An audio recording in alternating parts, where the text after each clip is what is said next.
আমি একটা গালি দিই, কালকে ভাইরাল। গোপালগঞ্জ মানে আওয়ামী লীগ, এইটা ভুলে যান।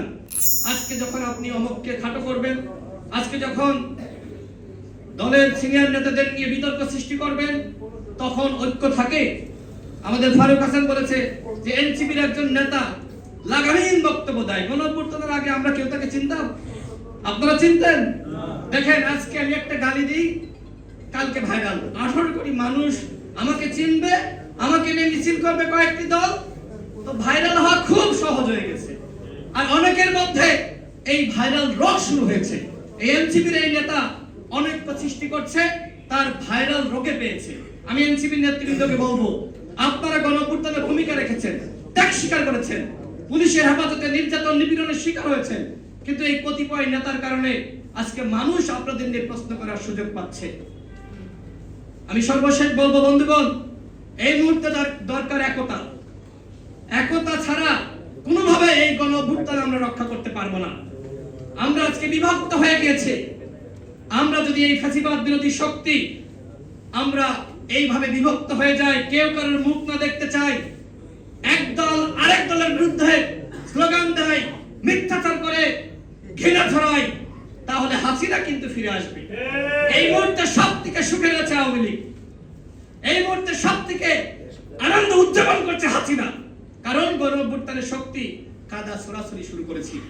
বন্ধুগণ, আমি সর্বশেষ বলবো, যে গোপালগঞ্জে দেখেছেন যে সেখানে এনসিপি নেতৃবৃন্দের উপরে আওয়ামী লীগ হামলা চালিয়েছে, এরপরে সেনাবাহিনী তাদেরকে রক্ষা করেছে, সেনাবাহিনীর এপিসিটি করে তাদেরকে উদ্ধার করা হয়েছে। আমরা সেনাবাহিনীকে সাধুবাদ জানাই। কিন্তু আজকে গোপালগঞ্জে আমাদের গণ অধিকার পরিষদের সভাপতি আমাকে হোয়াটসঅ্যাপে মেসেজ দিয়ে জানালো যে ভাই, আওয়ামী লীগ তো গোপালগঞ্জ থেকে পালিয়েছে, বিভিন্ন জেলায় গেছে, এখন এখানে গণগ্রেফতার শুরু হয়েছে। শিশুকে ধরছে, সমকালের নিউজে এসেছে যে 6 জন শিশুকে গ্রেফতার করা হয়েছে, সেখানে নির্বিচারে গণগ্রেফতার শুরু হয়েছে। গোপালগঞ্জ মানে আওয়ামী লীগ, এইটা ভুলে যান। গোপালগঞ্জ বাংলাদেশের একটি জেলা। আমরা যদি এইভাবে সবাইকে আওয়ামী লীগ বানিয়ে দিই, তাহলে এই গোপালগঞ্জের মানুষ সবাই কিন্তু বাঁচার জন্য সশস্ত্র প্রতিরোধ শুরু করবে। সেটা কি ভালো হবে? সুতরাং আমি স্বরাষ্ট্র উপদেষ্টাকে বলবো, গণগ্রেফতার বন্ধ করেন।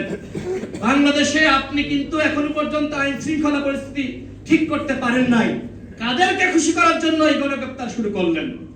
আর পুলিশের চরিত্র তো বদলায় নাই, ঘুষ খাচ্ছে এখনো পর্যন্ত হেফাজতে নির্যাতন করছে, বিভিন্ন জায়গা থেকে খবর আসে। পুলিশের চরিত্র এই সরকার এখন পর্যন্ত বদলাইতে পারে নাই। আমি সরকারকে বলবো, আমরা প্রত্যেকটা দল আপনাদেরকে সহযোগিতা করতে চাই। আমরা সবাই গণঅভ্যুত্থানের শক্তি। আজকে যে বিভক্তি আপনি লক্ষ্য করছেন, আমি ডক্টর মোহাম্মদ ইউনূসকে বলবো, আপনার দায়িত্ব আমাদের ভিতরে একতা ধরে রাখা। আপনি যদি এই একতা ধরে রাখতে না পারেন, আপনি ব্যর্থ হবেন। এই মুহূর্তে আমরা এক না থাকলে হাসিনা ফিরে আসবে, আমাদের বিভাজনের ফলে আওয়ামী লীগ ফিরে আসবে। সুতরাং এই বিভাজন বন্ধ করার দায়িত্ব সরকারের। এইসব পুঁথিগত সংস্কার দিয়ে কিচ্ছু হবে না। যদি আমাদের ব্যক্তি সংস্কার না হয়, আমাদের মধ্যে একতা না থাকে, আমাদের মধ্যে সততা না থাকে, আমরা যদি নৈতিকতা অর্জন করতে না পারি, সুতরাং ডক্টর মোহাম্মদ ইউনূসকে বলবো, আমাদের জনগণের মানসিকতা সংস্কারের জন্য কাজ করুন। এবং এই সরকারের হাতে মানুষ পর্যাপ্ত সময় দিয়েছিল, সুযোগ দিয়েছিল। সরকার সুযোগ পেয়েও সেই সুযোগ কাজে লাগাইতে পারে নাই। 1 বছরে এখন পর্যন্ত শেখ পরিবারের একজনকে গ্রেফতার করতে পারে নাই। কিসের গণহত্যার বিচার করবে? শুধুমাত্র রায় দিয়ে দিলে কি গণহত্যার বিচার হয়ে যাবে? আজকে আবু হানিফ তার নির্যাতনের কথা এখানে তুলে ধরেছে, তাকে কিভাবে নির্যাতন করা হয়েছে, নুরুল হককে কিভাবে ঝুলিয়ে রিমান্ডে পিটিয়ে নির্যাতন করা হয়েছে, মঞ্জু ভাইকে কিভাবে নির্যাতন করা হয়েছে। আজকে কেউ এসে দাবি করছে যে আমরাই সবকিছু করেছি। তোমরা যদি সবকিছু করবা, নুরুল হক, মঞ্জু, আজকে আবু হানিফ, আমির খসরু মাহমুদ চৌধুরী, এদেরকে কেন গ্রেফতার করলো? আজকে রাজনৈতিক দলের নেতাদের অর্জনকে, তাদের ত্যাগকে অস্বীকার করা হচ্ছে। আজকে এইভাবে বাংলাদেশকে আরেকটি বিরাজনীতিকরণ করার চক্রান্ত চলছে, আরেকটি 11 ফিরে আনার চক্রান্ত চলছে। আমি বাংলাদেশের সমস্ত রাজনৈতিক দলকে বলবো, এই বিভাজনের পথ দূরে ঠেলে ঐক্যের পথে হাঁটুন। ঐক্য ছাড়া দেশকে বাঁচাতে পারবেন না।